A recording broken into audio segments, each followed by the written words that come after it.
I have elected to go for quality over everything else, and I've turned off the fan in the room because I didn't want it to sound like I was coming to you live from an Apache helicopter. You are listening to The Learning Factory. Please do not resist. Welcome back to the Learning Factory podcast, episode 2. The sound quality is about to go through the roof because I have gone to the roof. I am sitting in my wardrobe, the glamour of showbiz.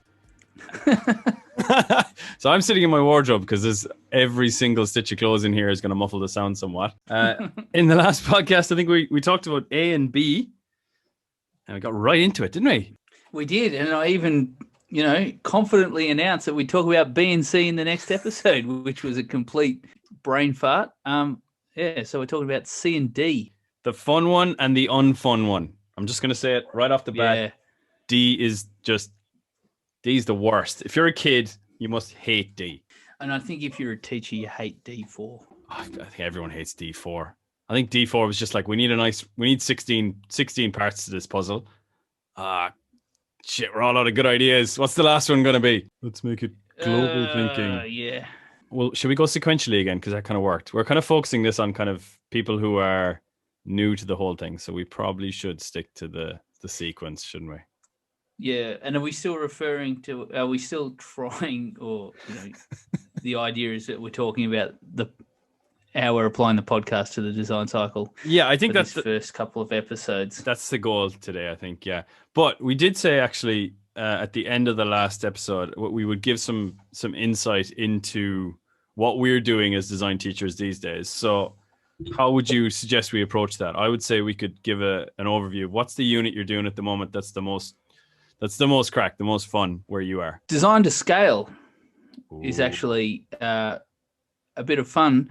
It's probably not the best one to talk about because we don't do it sequentially. So it's an asequential unit. So give us the. But it does. Give us the pitch. It does probably.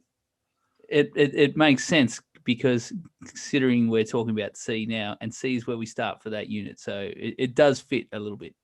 Okay, so tell us all about design to scale. Well, as any good teacher does, I can't remember the key related and global context off the top of my head, let alone the statement of inquiry. But haven't done a stage 1 of a unit planner in months. I can look that up for you if required. You're working in a big school with like different disciplines of design, not just design. Yeah. So we've got food, materials, and digital. Okay. And you can look at it from a scale as like scaling up mass production type thing, or scale where you're working to scale models. Correct. So the foodies, they tend to go a bit sort of mass production, working at range of what's it called, error. The biscuit has to be within 5 grams type thing. Margin of error. There you go. We'll go with that. Technical terms belong to diploma. Nobody cares about them in MYP. Exactly. And in materials, we're going a bit more scaled models, scale prototypes. But this year we're changing up a little bit where the product is 1-to-1 because we're building doll houses, and the scale part comes in for the accessorizing that happens to the dollhouse that the kids are creating. Accessorizing. Yeah. Tables, chairs, basketball courts. Like some kids are going all out. They've got swimming pools. Yeah. Home theater systems, and I'm in a similar position. I'm doing it's modeling as well. It's scale, but it's architecture. So I think it's what that unit used to be. But I've changed it. I'm doing a unit called Culture with some MYP 4s, grade 9s. And we're doing, we're basically communicating an aspect of a culture through architecture. So in my situation, I've got a lot of ambassadors and embassy staff kids So they've got real cool examples of like embassies around the city where they can see how a different country communicates culture. So they're trying to redesign those embassies or houses or restaurants to do with national cultures. And then we've got a few which have gone a bit sideways, and they're doing what I would call like countercultures or subcultures. So like coffee shop culture or tattoo culture. Skate. Yeah, skate culture. So that's quite a cool unit. It lets the kids be creative. And you get the models are super easy. So I think going back to what we were saying last time, for the purposes of not knowing how frequently this will be listened to, the idea that if you don't have a lot of stuff, you can still make pretty cool stuff. Like you can make a model dollhouse using bits and bobs pretty much in any classroom, and same with architectural models. And you can, and that's the way we've gone with it. This time, obviously, we start at C1, not even C1. We don't worry about a plan. We just jump straight in and build it. Sounding strikingly familiar to everything I do. Yeah, and which works well. There's to go through, and then they've been able to work out what they don't know. Hopefully, then towards the end of the unit, when we swing back around to C, they then have a much more detailed plan, and they can create the dollhouse goes from prototype into an actual product that they can send down to early years. Connecting across the school. Oh, the IB must love this. Exactly. Authentic clients being the early years staff, and authentic target audience being the early years. Taking boxes left, right, and center there with that one. They are, and they got some great user testing when they took the prototypes down there. Did they get ripped apart by the little ones? They didn't. They didn't yet. Some groups were a little more hesitant to allow some full-on user testing, but they got some great feedback from the kids. And insight, basically, things that they hadn't thought about that they have to go back and add now. Things like that the swimming pool should have the furniture in it, and the walls in the house need to be covered in dinosaurs. Okay. All right. Like, what's the scale of the dinosaurs would be my question there, but okay.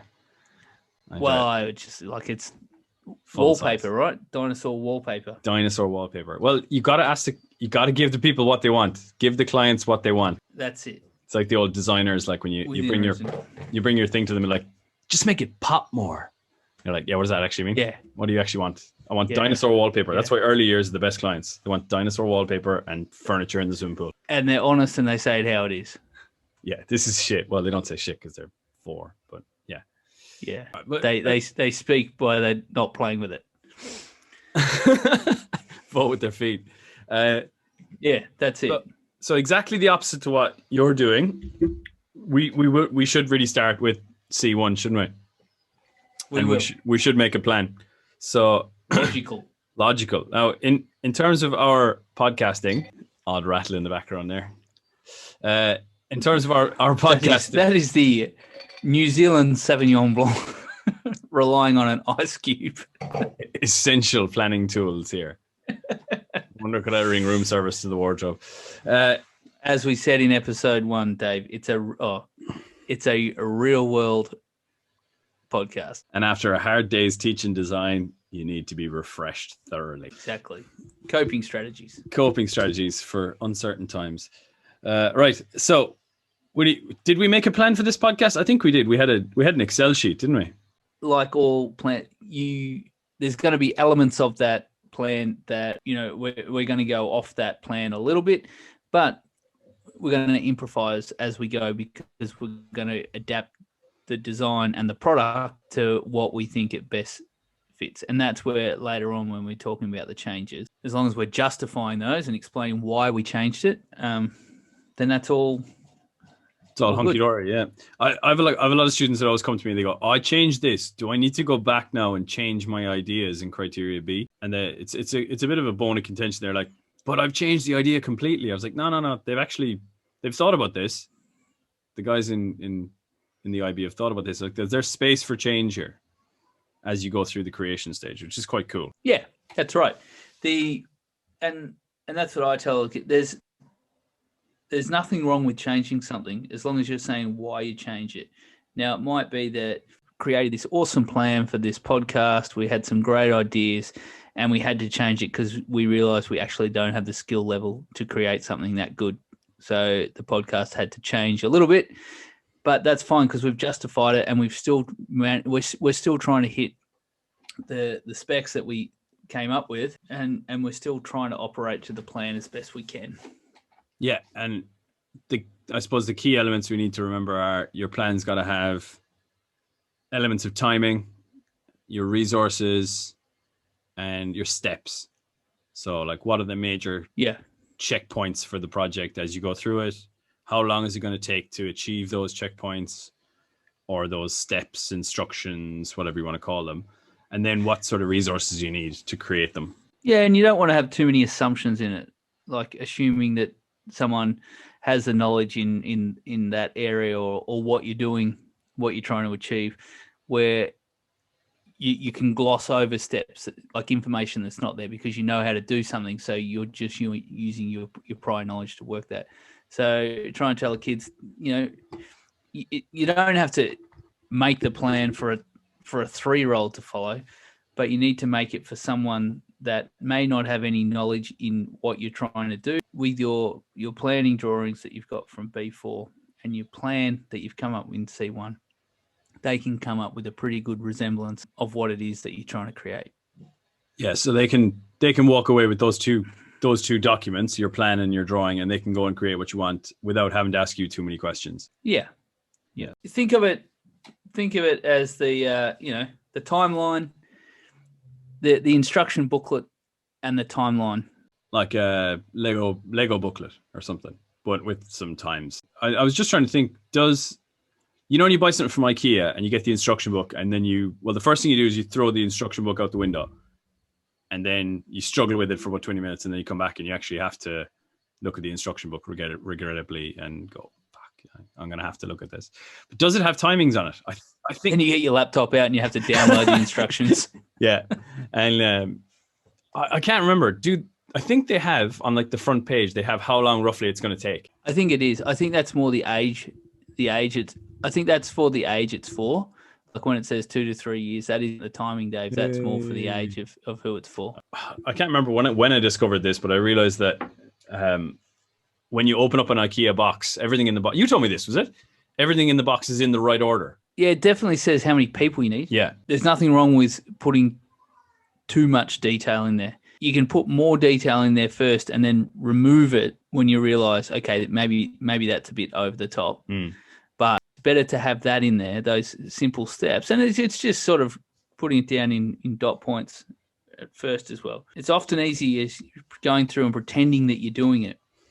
If you struggle with that forethought, think about pretending that you're doing it and then writing those steps down as you go. But if you think, okay, yes, pick up screwdriver, put screwdriver in right hand. Oh, that winds me up when they do that. Screw in left hand. You're allowed a certain amount of assumptions, like screwdriver, right? Okay, the person knows how to use that. Yeah. I think that's what people get stuck up on, isn't it? Because when you come to we'll talk about assessment later on, a necessary evil that it is, but when you come to how detailed does this plan have to be? Well, that's sort of how you grade it, isn't it? If they've got a basic plan, that's a certain band. If they've got the super detailed plan and with logic and efficient time and resources, then you're talking about that upper level stuff. But yeah, and it's like when we did this podcast, we knew the plan didn't have to be so detailed because of the type of product it was. But we did go down and we had a bit of a running list with topics and sort of steps that we're going, and a bit of an indication, like a loose indication of time for each one. Yeah. We didn't go to the detail of writing out a script because we would have just completely ignored what it was as well. Yeah. And if you look back to our B1, one of the specifications was we wanted it to be like a conversation. Yeah. If you've ever wondered what it's like to have a beer with us, it's this much of a shit show. We're actually trying to be super professional here. So we've got a plan. I think one of the most important things as well, before you move on from the plan, is to say okay, have you reached sort of a baseline?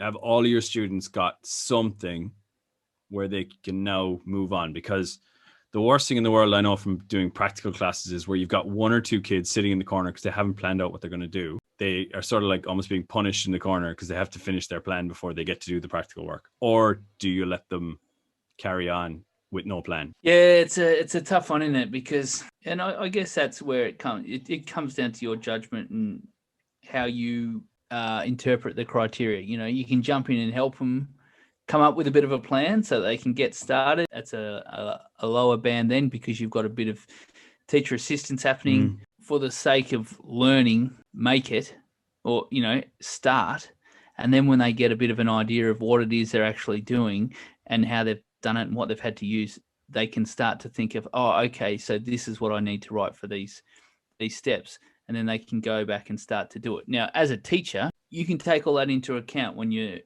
going through and coming to your best fit, because you've observed that, so you can see that this kid's able to do it. Maybe they just needed that bit of hands-on first. They didn't have that forethought of how to do it, but you can see that where that comes and maybe bites you in the bum a bit is if you're a teacher that sort of lives behind your laptop. It's easy not to do that in a materials class or a food class, but sometimes if kids are all working in digital and on stuff, it's not to say that you're just sitting there on Facebook or listening to an episode of the Learning Factory podcast, but you might be doing a bit of cheeky marking, or actually trying something out for a kid who's asked you, hey, how does this work? And you're like, oh shit, I don't know, I better get on and have a go at it myself. The more you can be moving around and watching, and sometimes you see things that the kids are doing that you didn't realize that they could do, or you hadn't seen that before, and it's like, oh, yeah, geez, I think Billy could do that. But geez, he's got this natural ability to write code or whatever. Yeah, and as well as that, it makes your life easier down the road if you just get up and around, because you have an idea in your head before anybody hands anything in for an assessment of what they're going to get, because you've seen the level of effort put in, you've seen the level of skill that they've shown. And oftentimes you can actually give them a better grade based on your observations than they probably have shown themselves through their documentation, which in a surprisingly good segue brings us to the next section. I was just going to say, and it makes it very easy to remove that doubt. If a kid hands something and you're like, I'm not sure if you did this yourself, if you've been watching them go through it, then it's quite easy to make that judgment. Yeah, that's a huge issue as well. I think academic honesty in design it's so hard. You can't put a chair through Turnitin. I've tried. It just doesn't work. Yeah. Exactly. So but you can't even put code through Turnitin. I don't think they've gotten to that stage yet, have they? And I don't even think there's such a thing as code that hasn't been copied from the internet. Exactly. And the kid asked me that the other day. He goes, can I use, if I've got this bit of code that's about, you click this button and it goes to this page. I didn't write that bit of code. I said, well, what's the point of you trying to work it out again if it's already there? It's not like you're copying the entire someone's website. You found some. We do it all the time as teachers. We never reinvent the wheel. No, it's like we're the worst plagiarists. Oh yeah, you take your best students' work from last year and you show it to the next year, and you go, here's the example, and they're like, oh, did you do this? No, I didn't, because why? This is awesome. Use this. But I think it's we could definitely talk about academic honesty if we ever wanted to get into the murky realms of assessment, we can do that. But in terms of like skill, here's the killer: like showing skills. Not necessarily what defines your excellent or your adequate or your good skills in section C2. I think that's something we said every school and every teacher has to define for themselves based on their own circumstances. But how do you show those skills? It's not necessarily the skills that you're showing on a digital recording like this aren't necessarily when you're sitting here like this now, just talking about it. A lot more of the technical comes into the editing aspect of it. Although we're using some equipment, right, to assist with a higher quality of product, which is I guess it can be a bit of a skill. Yeah. What are your thoughts on that? Well, yeah, it's essentially for me. I'm not a digital audio visual expert, so I've had to learn how to edit, how to record audio. What's the setup like? I've got a mixer to my left. I've got a pop shield in front of the microphone here. I didn't even know what a pop shield was 6 weeks ago. So, and then I'm working it through what's the best program to use. Somebody's on a Mac, somebody's on a PC. Am I using GarageBand? Am I using this? Do I pay for software? Is it worth it? So there's loads of research done there that has to be, that's skills that I've learned. Whether I'm doing them to really, really high levels, I've still learned loads of different stuff. And how do I then best show that off? What's the effect those different skills have on the product? So is the quality of this podcast evidence of my skills, or is the fact that I've gone out and learned 10 different things evidence of skills? I don't know. That's a debate I think you have to have a chat with your different departments. And that's it. And it's about the skills. And this is where we mentioned a little bit last time as well, when kids are coming up with designs, allowing them to think about how they would go about making those designs to ensure that they are designing something that would allow them to include high technical skills. And that's something that I guess that took me a little bit to think about too, because sometimes, you're flying by the seat of your pants. You're not really thinking about that at the time. But as you go through, then the kids come up with a design, they make it, and you're like, yeah, you didn't really show any technical skills. And they're like, oh, good design. And that's what and you were got saying, a quality that's really design, cool. That's really cool. And so that's where you need to sort of be thinking about that as well. So I guess having some form of, let's go all PYP and say classroom display, but just something out there that kids can sort of see, not a catalog or anything, but have an idea about, what skills fit into what category, just so that they've got an idea when they're going through that design stage to be thinking about what it is they can be using. Yeah, I've definitely I'm having that issue at the moment, like a million other people around the world, with how do we do skills at home as well. But even if you're in a classroom, I've got a student who wants to they've got to make toys. That's the project. They've got to make some sort of toy for a specific user. So she's chosen to do dog toys. And so that can be as complicated as you want, but her final design is sort of a chew toy. So it's basically just tied together bits of twine and rope. And I'm like, it's going to be a really good toy that you can test effectively, that took a bit of research for sizes and all that. But what are you doing at the end of the day? You're actually just tying bits of string together. I'm going to have to give you a lower mark. So we've had to sit down and go, how do we make this more complicated? And the answer wasn't actually change the thing. The answer was, let's make more products of different types using different skills rather than changing this really good idea. Let's make that as our first thing. And then let's make a range of other products to go along with it. So, but that was a really tough conversation. Like, she's like, this is an awesome thing. I'm like, it is. And it's going to be really good for the user. It is. But yeah. And that's where the other argument then comes. Well, what's the definition of a technical skill? If it's doing something that achieves the product to a high level, then is that a high skill? We'll save that for another drink and another conversation on another people day. did not come here for high level intellectual debates. No. No. They happen on other channels in other podcasts. With more listeners. Right. We're now in the middle of this project. We're actually making the podcast. We're right in the middle of it. I think for me, this is where it all breaks up. It all goes a bit to custard in terms of following C1, C2, C3, and C4, because it's all happening at once. And for students anyway, documentation goes straight out the window, and they forget completely they even have a design folder. They're just making stuff, which is good. That's where can be handy sometimes. Just walk around taking photos here and there of kids doing stuff that they can get off you later, because as much as I want the kids to be documenting what they're showing and not reenacting it later on, I don't want to break that buzz and that concentration they got. So just taking a few photos of kids doing stuff and then allowing them to get that off you later on can work well. And it's a more authentic photo too. It is. There's nothing technically wrong with a reenactment photo later, is there? But what you often see is you get one student who's gone along and taken a load of photos or reenacted a load of skills, and you see their photos again and again and again because somebody else has done the same skill and they don't want to go to the trouble of taking the photograph at the time. So that's a great suggestion, just taking your own photos as a teacher, or videos or whatever it is.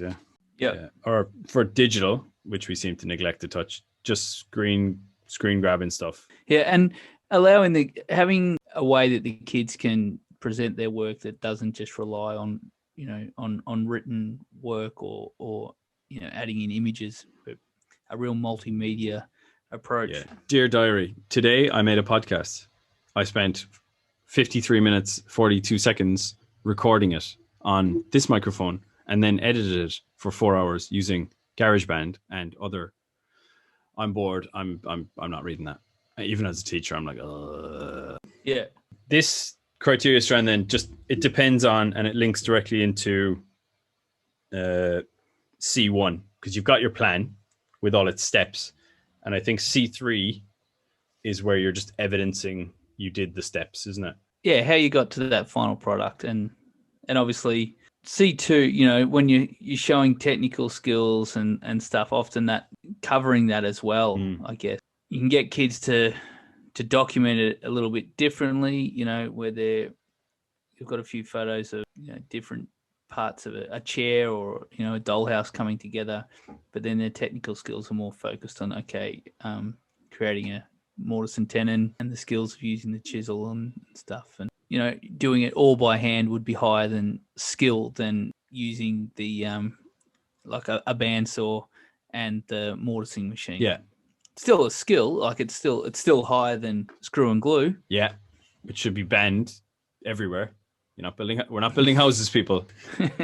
Yeah, but even the safety skills that they learn working with tools, modeling. You get grade 7s that can't use a glue gun, so the ability to effectively join two pieces of material for some people might be quite a high level skill. That's it, and this is what's important when you're making your catalog of skills. Think about what you've got. There's no point saying wood joints are a high skill if you're doing a materials class and you've only got cardboard. Yeah, be specific. That's where your task specific clarification comes in, isn't it? And that's when you get into C4 where you're talking about the changes. Now, changes, we've made lots of changes already to this project. The first 2 episodes are a testament to that, where we decided to go down this approach of applying the design cycle to the podcast sort of about a minute into the first episode. Yeah. So that's where we would come back and we'd talk about the change, and we justified as that we felt the best way to sort of introduce each of those strands is to apply it to something that people can see the product. Yeah. So that would be a change, and we've justified why we've done that.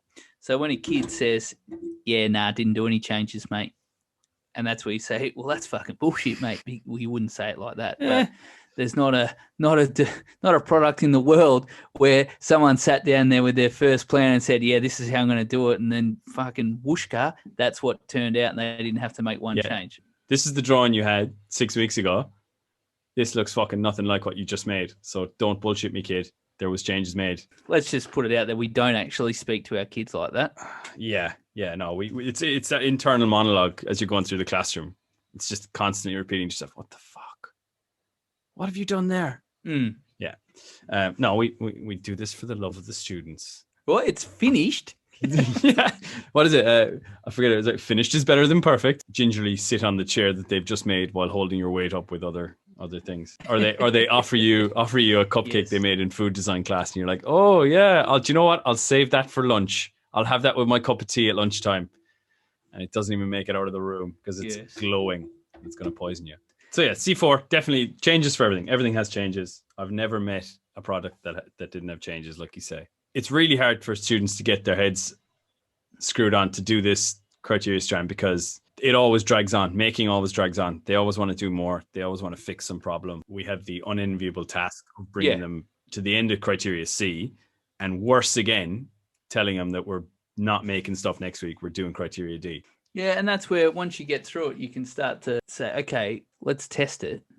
Let's identify the improvements. If we get smashed through that, then we can always come back and implement those improvements on the product. Yeah, I think there's a couple of different ways of doing it. I think probably the most common way is what screws a lot of people, where they give kids the extra 2 weeks or extra week during the criteria C phase, and then end up rushing D at the end of the semester or the end of the term or whatever it is, and then they don't have the time to go back and fix it. So the students end up with a broken or unfinished product, whereas they could have gone back and finished it. Yeah.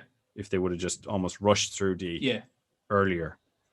But it's Yeah. really hard to justify that. And that's what I tell the kids, you're better off doing something quickly where it's not perfect and being able to test it, because then you can change it then, like try and get as many iterations as you can, rather than just try and be a bit of a perfectionist and have it as best you can, trying to do it 3 or 4 times where you're rolling through C and D, bang, bang, bang, to improve it, because you're constantly getting different data in your testing methods and different improvements each time. And you're then talking about those and how it changes when you went back to your product to then go back again.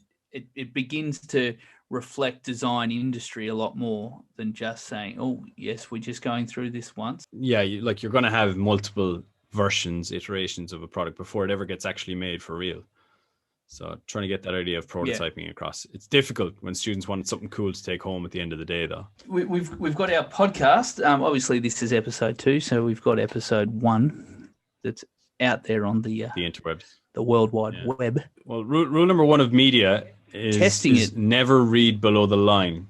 Never read below the comment line if you've created anything. Yeah. But in order for us to test, we're going to have to do that. And that's right. So for our D1, we would be talking about our testing methods, where identified some specific, I guess, users that we will get to listen to the podcast to get some feedback. Not necessarily about the content, but just the flow of it, the audio quality, all that type of stuff, because they don't need to be design teachers as such. Probably send it off to some design teachers that we've worked with in the past, give them a listen, get some feedback on, have we overlooked some things or where we've just presumed some stuff. And then obviously the continual testing that we're doing every time we're uploading one, with those comments that are basically telling us just to concentrate on teaching. Don't quit. Yeah. Don't quit the day job, lads. Cheers. And that's probably the nicest comment you're ever going to get on the internet, isn't it? But I reckon, you've got, if you want to give those the correct terminology, you've got like your expert appraisal from 2 different groups of experts there. You've got your authentic testing. It's real, like out in the real world stuff. User testing. And this is all for the target audience. This is all for a digital product as well, which is even sometimes more difficult to test. I think if you've got a physical product in front of you, like we did a cool lesson, I think, one time where we just ended up breaking stuff, didn't we? For what was that? Little plastic toys or something? I forget what they were making. Yeah. Anyway, they were dropping stuff and throwing stuff across the room, and it was authentic testing, destruction testing. That was it. There was a lot of broken plastic on the ground, if I remember. Yeah. So see, D1, that's where you don't need the data for D1. It's where you're talking about how you're going to gather the data, and basically D1 and D2 is your gathering of the data to write D3 and D4, similar in criterion A, where A2, A3 is where you're gathering your knowledge and your research to write A4. D2 is where you're looking back at your specifications, and so the testing that you're doing through your various user groups, you're testing against those specifications. Did you meet those specifications? Yes, no, why? Yeah. Ticking them off. To help determine the success of the product against the specification. It's very important, I suppose, going all the way back to B1, that you have some good sort of usable and measurable points there, or else it just becomes subjective. Oh, my friends thought it was cool. Well, that's not a lot of good to us. That's not very usable data, is it? Yeah. And then performing the tests and gathering all that data. It can take time. I think people drag it out maybe a touch. Like if we're testing this podcast, we're testing it to quite a wide audience, but the feedback could be quite instant. And judge the quality of your feedback too. Like if it's about the content, what we're getting from the the target audience is going to be more valuable than what we get from our colleagues who have maybe listened to it to give us some quick feedback. They might be sometimes more critical unintentionally, or don't want to hurt our feelings. So yeah, telling the students not to ask their mates, or they're just fucking jealous that they didn't think of the cool idea, or they're quite relieved that they're not the idiots looking like absolute fools every time they jump behind a microphone. This is my life now. I am a radio. I'm no longer a design teacher. I am a radio host. That's how you can take all that data that you've got to where you can come up with the improvements that have been suggested, and they may be improvements that you've identified yourself through testing against the specifications or some of your own tests. But more often than not, they come from the users testing the product. Yeah. The nice thing I think about this one as well is that you don't actually have to, in some ways, you don't need to know how to do the improvements. You just need to say that this is how the product could be improved. So if you're working with a digital product, you can say, this needs to do this. I don't know how to do that. I would need to go and learn something else to learn how to do that. But this is what it needs to do to be better. Yeah, it's justifying, why you didn't do that in the first place. And I didn't know is a justification as to why you didn't do it. I didn't know how. D4 for us, like the impact that the product has, that also comes down to the to comments and things that are left. How many people we're seeing are listening to the podcast, all that sort of stuff. That allows us then to determine the impact that the podcast has had. Yeah. So like for us now with up to this point, because we're about to hit into the most difficult to explain one. So essentially in the podcast, even so far, without looking at the comments online, without going outside of observational testing, I have looked at and listened to the first draft of the episode 1, and the data I got back was my audio sounded like absolute crap. I sounded like I was in a church. And so improvements, I'm now sitting in a wardrobe surrounded by soft clothes and sweating profusely in 30-degree heat. And that's the improvement to the sound quality. That's how it would be improved. But I don't know if I've actually done it properly until I test the next one. So there's sort of an ongoing process there. Has this been effective? Who knows? Yes. If people are talking and saying this podcast, this really helped me understand MYP design and how to make design fun and move away from writing 30-page reports and massive long design briefs and everything. If we can do that, then yes, it's had a positive impact. And if they say they're even more confused by the whole thing and we've just wasted an hour of their lives, that's still an impact, but it's a negative one. Then we would say it exactly. Maybe relook at the specifications, relook at the way, how we're doing it, the design of it. Do we move more to a formalized podcast, or do we concede defeat and send them over to some of the other go back into podcasts that are out go there? Back into anonymity and hide and pretend this never happened, like that band I was in university. Yes, which never happened. So that's a bit of a look at the design cycle for this podcast. Obviously, as we go forward in each episode, we'll tend more just to focus on specific things and not necessarily just strands of the criteria, all sorts of different things. And I guess, and that's where the feedback that we're getting from people who are listening, with questions or comments or suggestions as to, hey, we'd like to, what would you do in this situation, or blah blah blah. Yeah, as it grows, it can be a bit more. We've actually got some feedback already. So I believe we've got a question from a listener. I was as shocked as you were. I thought he was trolling us first, but this is from Brian Buffkin. C criteria rewards the risk averse by encouraging kids to only use tools they can master easily, design products they know they can build, and make plans they are sure will succeed. Failing well is not built into the current structure of B4 to C4. Is Brian making a statement, or is he asking a question there? Well, I don't know. He hasn't. I'm not sure if he's put a question there because there's no question mark. Right. Um, Thanks, Brian. well, what are your thoughts on it? Uh, What are your thoughts on Brian's statement? Statement, yeah. Statement of intent. You know, he's not wrong. It's an interesting way of looking at it, yeah. But I think you said last week as well, you said, we're not inventors, we're designers. So you're talking about incremental change. You're talking about doing things slightly better each time. So like I don't think I've ever had a truly new product in my class. I've had some cool sort of innovative ones which have tried to do things in different ways, but I've never had an invention, like a brand new product. So I think most students are heading in that direction automatically. It could be seen as a limiting thing. Yeah, but I think like when just going back to us before when we're talking about during criterion C and talking about C4 and changes you had to make, where we were talking about it doesn't matter if the product, you know, the product that you end up with, maybe it hasn't worked or, you know, whatever. Justifying those changes, I think, looks at, you know, it's not describing it as you failed or you haven't made what you said you would make. You're justifying why it's different to what it is you designed. And I think that's a little bit of, that is about failing well. It's not saying that, you know what, I fucked this, I haven't done it. It's about, I realized I couldn't do that, and this is what I've changed it to. Or I thought I didn't know how to do that, and as I went through, I learned how to do it. So I changed it because I thought this would make it better.